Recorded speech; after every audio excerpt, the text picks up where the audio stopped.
¿Qué tal? ¿Cómo están? Bienvenidos a Agenda Pública, este espacio en el que repasamos las cuestiones de interés y de agenda de Concepción del Uruguay y la región. Adrián, ¿cómo estás? Guille, bien, seguimos camino a las PASO de agosto. Sí, es inminente ya las elecciones que se nos vienen por delante para dirimir precisamente las internas, no solamente a presidente, sino también fundamentalmente en el ámbito legislativo. Por ese canal vamos a estar hablando también de lo que tuvo que ver la semana pasada, lo que fue la visita de Raimundo Kiser en Estudios, que él nos decía que estaban dirimiendo judicialmente si podían pegar boleta o no con la figura del presidente Mauricio Macri. Bueno, hubo resolución de esto. Sí, estamos hablando del precandidato a senador nacional por Juntos por el Cambio, digamos por la línea no oficialista del Juntos por el Cambio a nivel nacional.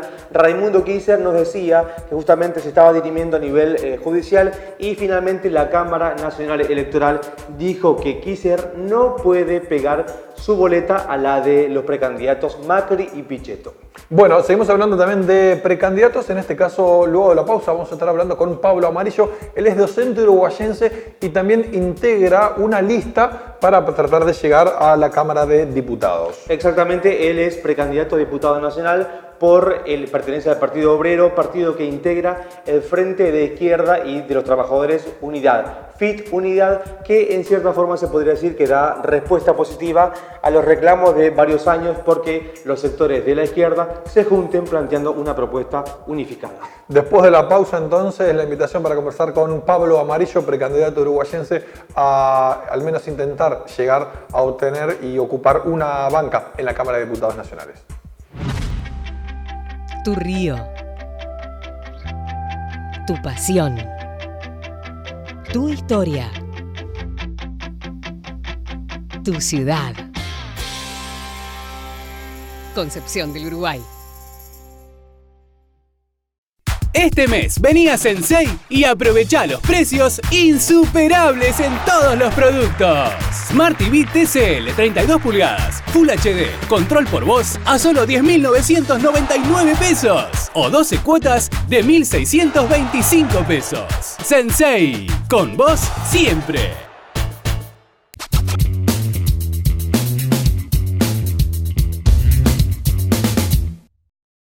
Para mantenerte informado, infocdlu.com. Todas las noticias en un solo lugar. www.infocdlu.com. Hoy en Agenda Pública estamos con Pablo Amarillo, uruguayense, precandidato a diputado nacional por el Partido Obrero. Pablo, gracias por estar. Bueno, muchas gracias por la invitación. En principio, contanos un poquito para que te conozca la gente, quién sos y cómo llegás a la política. Bueno, desde hace algunos años ya soy docente, trabajo en varias escuelas secundarias del departamento de Uruguay. Vengo más que nada de la militancia sindical, soy parte de la comisión directiva de ACMER Uruguay por la minoría, por la oposición. Y bueno, desde hace algunos años ya milito en el Partido Obrero. Como parte del Partido Obrero integro la lista del Frente de Izquierda y de los Trabajadores Unidad, que la conformación, la ampliación de este frente en sí mismo es un hecho para nosotros trascendente, porque para estas elecciones se ha ampliado el Frente de Izquierda y de los Trabajadores incorporando al MST, siendo esto un hecho muy trascendente y muy demandado por amplios sectores de la militancia y del activismo, que planteaba la necesidad que ante esta falsa polarización la izquierda avance dando un paso de mayor unidad. Y es lo que pasó para estas elecciones, y bueno, junto a los compañeros del MST conformamos la lista para diputados nacionales y senadores nacionales en la provincia de Entre Ríos. ¿Cómo y por qué llegás a este frente? Bueno, a partir de la ampliación del Frente de Izquierda y de los Trabajadores, que está conformado por el Partido Obrero que integro, por el Partido de los Trabajadores Socialistas y por Izquierda Socialista, al ampliarse se incorpora el MST y bueno, ambas organizaciones, tanto el Partido Obrero y el MST, conformamos la lista local. Yo voy de candidato a diputado nacional en cuarto término. Y bueno, la lista, aprovecho y comento que la lista es la que está encabezada por Nicolás del Caño como candidato a presidente, por Romina del Pla, que es nuestra compañera del Partido Obrero, candidata a vicepresidenta, y encabezan para diputados Nadia Burgos y para senadores Luis Meiner. Como vos decís, era demandada la unidad de los sectores de izquierda. Te pregunto entonces, si bien llevó bastante tiempo lograrlo, ¿qué es algo tan fuerte que llevó a que en esta oportunidad se haya logrado esta unidad? Para nosotros la situación, el carácter determinante de la situación es la falsa polarización. Es el engaño al que se está llevando la población a plantearle que acá hay una oposición entre dos polos, estoy hablando claramente de Macri Pichetto y de Fernández Massa, como si plantearan políticas distintas y para nosotros tienen la misma agenda. A ser llevada adelante con distintos discursos o de distintas maneras, pero tienen la misma agenda, que es la de mantenerse en los marcos del Fondo Monetario Internacional, el repago de la deuda externa, lo que va a llevar necesariamente a un fuerte ataque a los trabajadores. Ante esa falsa polarización y ese ataque que se va a venir si ganan cualquiera de estas dos fórmulas o inclusive la fórmula de Lavagna o Urtubey, entendimos que era necesario ampliar el frente de izquierda para que sea un canal de salida a esta crisis desde los trabajadores. Y en el ámbito provincial, recién nombraste esta polarización, ¿notás también esta polarización en el ámbito provincial? Mira, la polarización evidentemente está en todos los planos y lo vemos cuando recorremos la calle. ¿Qué es lo importante y qué es importante para nosotros en esta campaña y en todas las campañas? Entablar un diálogo profundo con los trabajadores y con la población en general. Ahora, ¿qué vemos cuando charlamos con los vecinos, casa por casa? Que hay un amplio sector en las barriadas, entre los sectores trabajadores que sufren la desocupación, la precarización laboral, hay una necesidad inmediata de sacarse de encima al gobierno macrista. Y ven como una forma de sacarse de encima al gobierno macrista la fórmula Fernández Massa. Entonces, frente a ese escenario, que es la polarización que se plantea, nosotros decimos, votar a Fernández Massa es mantener una continuidad de la política macrista, una continuidad del régimen del FMI, una continuidad del ajuste, y por eso entendemos que, así como lo planteamos a nivel nacional, a nivel provincial también tenemos que fortalecer el Frente de Izquierda y de los Trabajadores Unidad. Y bueno, y esta polarización es el principal desafío que nos llevó a tratar de unirnos, ¿no? ¿Ustedes creen directamente que no hay diferencia entre lo que es el sector de los Fernández y el macrismo? Nosotros, diferencias hay, pero muchas veces son mucho más exacerbadas en el discurso por la situación electoral. Cuando uno ve los funcionarios o futuros funcionarios, ya sea del gobierno de Macri actual o los futuros funcionarios en caso de que gane Fernández Massa, cuando van a Washington a hablar con el FMI o a hablar para las cámaras empresarias, lo que se ve claramente es que tienen la misma agenda. ¿Cuál es la agenda? Mantenerse en los marcos del Fondo Monetario Internacional, lo que necesariamente implica avanzar en la reforma laboral, liquidando los convenios colectivos de trabajo, eliminando las indemnizaciones, avanzar en la reforma previsional, que implica aumentar la edad, igualándola en 70 años, bajar el cálculo del haber inicial y las actualizaciones por inflación, y la reforma tributaria, que implica mantener el impuesto al consumo, que el principal es el IVA, que lo pagamos todos los trabajadores, inclusive la gente que está viviendo en la miseria y en la indigencia, paga el 21% de IVA porque cada vez que compra algo para comer, paga el IVA, y en paralelo plantean desde la reforma tributaria, desde los voceros de la reforma tributaria, quitar los impuestos al gran capital. Entonces, esa agenda, que es la que plantea el Fondo Monetario Internacional, pero que ahora se le sumaron los voceros del gran empresariado argentino, como Grobo Copatel o como el presidente de la Cámara de Construcción, es la que necesariamente van a asumir todos estos otros candidatos, como bien lo han dicho sus voceros cuando se reúnen con las cámaras empresariales o se reúnen en Washington. Entonces, ¿son lo mismo? Discursivamente son distintos. Esas diferencias se exacerban en campaña. Ahora, tienen la misma agenda, mantenerse en los términos del fondo para repagar la deuda, lo que necesariamente va a llevar a estas tres reformas, laboral, previsional y tributaria. ¿Qué dicen desde el lado de Fernández Massa? Vamos a renegociar la deuda. Eso no es ninguna novedad, porque la deuda es impagable. El acuerdo con el fondo es incumplible. Entonces, gane el que gane, van a rediscutir la deuda. Ahora, para repagarla. En ese sentido, ¿ustedes qué proponen puntualmente con la deuda? Justamente es un planteo histórico de la izquierda, que es el desconocimiento de la deuda y la ruptura con el Fondo Monetario Internacional, por un montón de motivos. Lo primero es porque los acuerdos con el Fondo Monetario Internacional representan siempre un pacto de coloniaje desde las grandes potencias a los países subdesarrollados. Hay que entender que el Fondo Monetario está integrado por los bancos centrales de las principales potencias, donde las principales potencias son los mayores accionistas del Fondo Monetario Internacional y por ende, a partir del fondo y de las refinanciaciones permanentes de deuda, imponen cada vez peores condiciones para la población de los países subdesarrollados en beneficio de los negocios de sus bancos y del gran capital en general. Entonces, como es un pacto de coloniaje, planteamos la ruptura con el FMI. Pero además lo otro, respecto a la deuda. Argentina tiene el problema de la deuda hace décadas y el eterno endeudamiento no ha servido ni para sacar al país del atraso, ni para resolver ninguno de los problemas de la población. Yo siempre le pregunto a la gente cuando ando caminando en la calle planteando nuestras propuestas si alguien sabe en qué se usó la plata de la deuda. Y la realidad es que la población no sabe. Y acá viene la explicación que tiene para aportar la izquierda. La gente tiene que saber que parte de la deuda era deuda de empresarios privados que ponen al Estado como garante y se termina haciendo cargo el Estado, es decir, todos nosotros. Otra parte de la deuda es, por ejemplo, la deuda de los ahorristas, que cuando los bancos se quedaron con la plata de los ahorristas se hizo cargo el Estado mientras después los bancos siguieron operando. Entonces, la deuda es un negociado, no es la deuda que solemos tomar los trabajadores cuando compramos un televisor en cuotas, que es lo que suele asociar la población. Pablo, y en este contexto actual, el discurso es que no se pueden romper con los organismos internacionales porque Argentina entraría en default, no podrá exportar, etc. ¿Qué solución plantean ante esto, si es que eso que dicen es realmente así? Muy bien. Entonces, como síntesis, el problema no es no pagar la deuda, el problema principal es pagar la deuda, porque las consecuencias son las miserias que estamos viviendo. 13 millones de pobres, la mitad de los niños pobres del país, el 40% de los jubilados viviendo bajo la línea de indigencia, porque para pagar deuda se usa parte de los recursos del ANSES.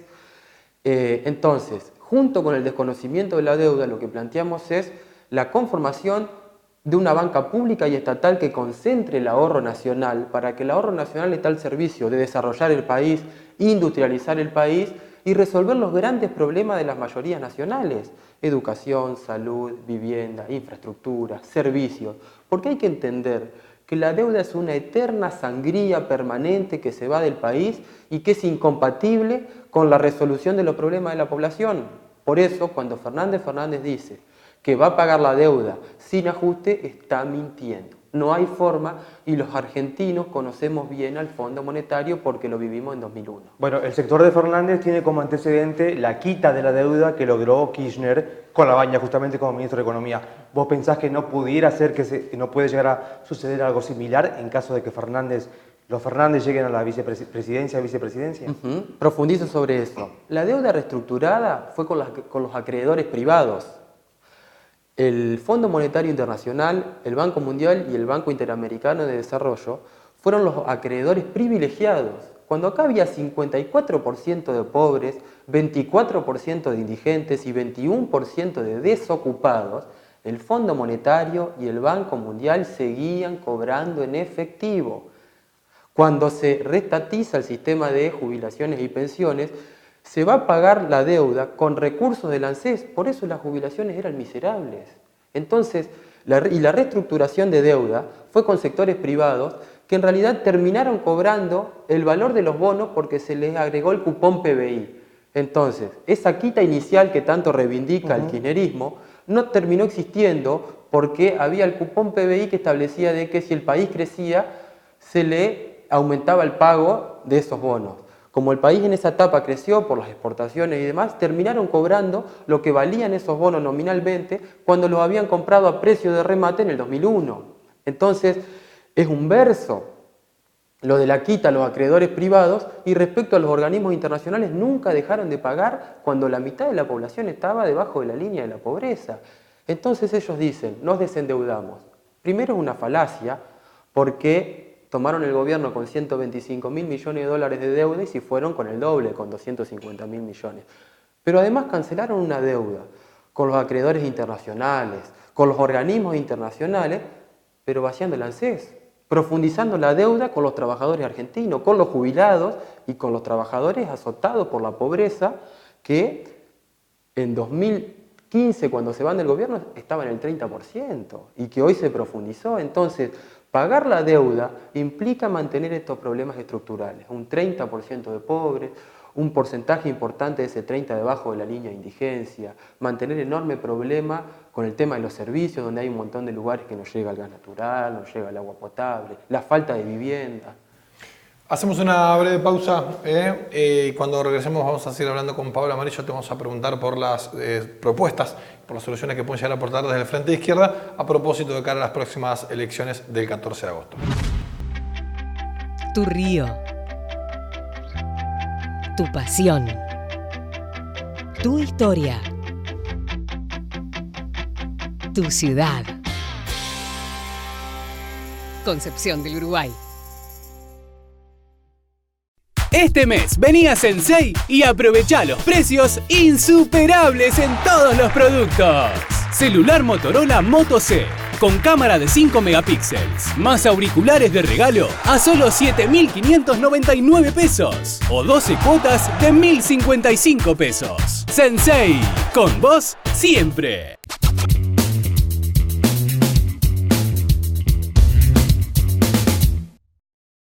Para mantenerte informado, infocdlu.com. Todas las noticias en un solo lugar. www.infocdlu.com. Continuamos en Agenda Pública, estamos dialogando con Pablo Amarillo, candidato a diputado nacional por el Frente de la Izquierda de los Trabajadores, Frente Unidad, de acuerdo a esta nueva alianza que estabas comentando a inicio del programa. Te habíamos preguntado también, y vuelvo, sobre el eje entrerriano, independientemente de que hay temas coyunturales nacionales. ¿Qué va a cambiar? ¿Qué puede llegar a cambiar para el entrerriano precisamente si llega un representante a Cámara de Diputados o de Senadores del FIT Unidad? Bueno, mira, hay un tema que está muy claro, que es el tema de la agenda de la mujer. Cuando uno mira, por ejemplo, la conformación del resto de los partidos a nivel nacional, pero es más profundo la situación en Entre Ríos, la mayoría de los diputados y senadores, de los candidatos, están todos en contra de la agenda de las mujeres o al menos de los problemas fundamentales que plantea la lucha de la mujer hoy. Principalmente estoy hablando del aborto legal, seguro y gratuito, la separación de la Iglesia del Estado y la educación sexual integral para los jóvenes. El único frente electoral que tiene esto en su programa, en su plataforma, es el Frente de Izquierda y de los Trabajadores Unidad. El resto de los partidos han entablado una negociación en las listas, siguiendo la propuesta de Cristina Kirchner de anudar los pañuelos celestes y verdes. Entonces ha habido una conformación igualitaria entre pañuelos celestes y verdes.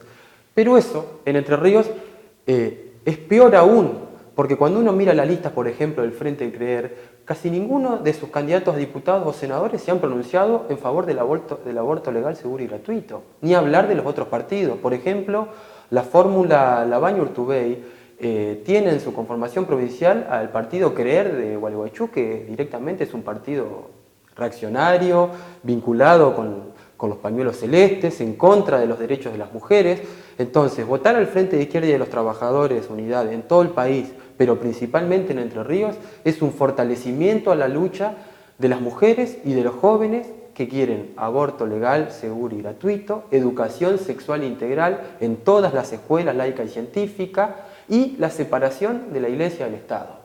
Bueno, puntualmente, para seguir un poquito en el ámbito de la provincia, más allá de lo que es la coyuntura, que seguramente la intención es que permanezca esta unidad a través del Frente, ¿cómo ves la situación de la izquierda en general en Entre Ríos?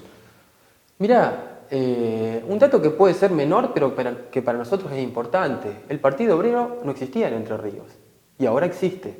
Eso refleja un proceso que es nacional, que en realidad es que la izquierda, lo que nosotros identificamos en los sindicatos como el clasismo, es decir, los dirigentes y las agrupaciones sindicales y corrientes sindicales que no transan con el patrón, que no traicionan al trabajador, están creciendo. Nosotros somos parte de ese proceso y se está viendo a lo ancho y a lo largo del país, y en Entre Ríos un poquito más tarde que en otras provincias también está llegando, y es por eso que el Partido Obrero está en nuestra ciudad, se está extendiendo al resto de la provincia, y esperamos con esta elección seguir fortaleciendo la influencia y las relaciones del Partido Obrero con los trabajadores para avanzar en más sindicatos, en más centros de estudiantes, en el movimiento de la mujer. ¿Cómo se logra avanzar, romper algunas estructuras en el marco de lo que vos planteás como falsa polarización? Es un tema muy complejo, pero tiene que ver con una metodología que es histórica, que es el diálogo permanente con la gente. Profundizar el debate, profundizar el debate, profundizar el debate, ver las declaraciones de los otros dirigentes. Recientemente Cristina dijo que es más capitalista que los otros candidatos. ¿Quiénes son los capitalistas? Los patrones, las patronales, los que están pidiendo a gritos la reforma laboral, la reforma previsional, la reforma tributaria. Lo que está diciendo ella es que ella va a ser la garante de que se cumplan esas reformas. Entonces, para nosotros es importante a partir de esas declaraciones esclarecer a la población, a los trabajadores, respecto a que la fórmula Fernández-Massa no es ninguna salida distinta al régimen del FMI que viene llevando adelante Macri. Massa le garantizó con sus 37 diputados que se aprueben 104 leyes de ajuste al macrismo. Pichetto, que fue el jefe de la bancada en senadores de Cristina, integra la fórmula de Macri. Entonces, ¿cómo se rompe la polarización? Explicando, discutiendo con los trabajadores. Y bueno, nosotros entendemos, creemos que más temprano que tarde los trabajadores de Argentina van a romper con el peronismo, con la burocracia sindical y van a apostar a que construyamos juntos los trabajadores, con las mujeres que luchan por sus derechos y la juventud, nuestra propia herramienta política. Porque digo siempre que no hay forma de que los trabajadores resolvamos nuestros problemas si no gobernamos los propios trabajadores. Claro, ustedes plantean, digamos, que el interés de llegar a que suceda lo que nunca pasó en Argentina, que gobiernen los trabajadores. Así es. Ese es el desafío principal. Ese es el desafío principal porque en Argentina nos han gobernado todos los partidos. Los que están ahora ya estuvieron antes. No hay ninguna cara nueva. Desde la dictadura hasta parte, los trabajadores estamos cada vez peor, siguen los mismos dirigentes sindicales y siguen los mismos sectores y partidos políticos, algunos cambiándose de camiseta, y mientras tanto la población y los trabajadores estamos cada vez peor. Entonces la conclusión que invitamos a sacar a la población es que los propios trabajadores tenemos que construir nuestra herramienta política y plantearnos gobernar este país. Dentro de los clichés políticos, por ponerle este título de lugar común, una de las, si se quiere, acusaciones que hay para los partidos de izquierda es que los planteos son utópicos y a la hora de ser gobierno no pueden llevarse adelante. ¿Qué tan así es eso o por qué se les dice eso? Mirá, lo primero que quiero decir es que es utópico pensar que estos que ya nos gobernaron y que ya nos enterraron, porque quiero dar el dato que me parece relevante, ya en el año 86 la pobreza estaba en el 30%, pasaron 40 años, 35 años, y sigue habiendo un 30% con el que se fue Cristina y ahora con Macri un 32%. Lo utópico es pensar que estos mismos que ya gobernaron van a resolver algunos de los problemas que no resolvieron en todos los años anteriores, inclusive con un contexto internacional favorable como fue el aumento de los commodities durante los primeros años después de la crisis del 2001. Entonces, nosotros nos amparamos, el planteo somos organizaciones que toman de la experiencia de la Revolución Rusa, de la Revolución Cubana, con todas las críticas que se pueden hacer, pero que venimos de ese planteo, que es un planteo revolucionario, somos un frente antisistema que plantea lo que ya muy pocos sectores en Argentina plantean a excepción del Frente de Izquierda, que es que los trabajadores gobernemos.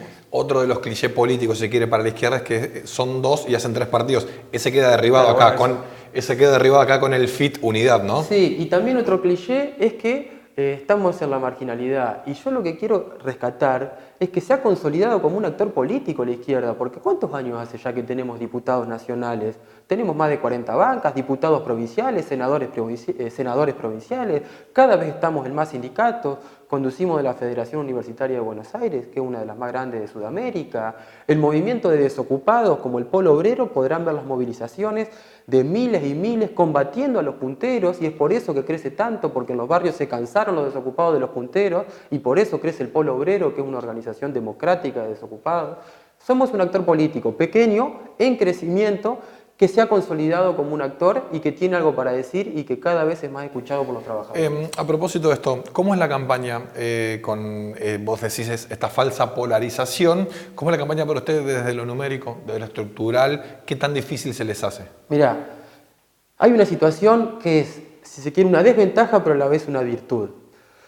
La población tiene que saber que el Congreso en los últimos meses prácticamente no se ha reunido para discutir ninguna ley. La única ley que discutió y aprobó fue el financiamiento de los sectores capitalistas, de las empresas privadas, a las campañas electorales. Entonces, nosotros decimos, dime quién te financia y te diré para quién gobiernas.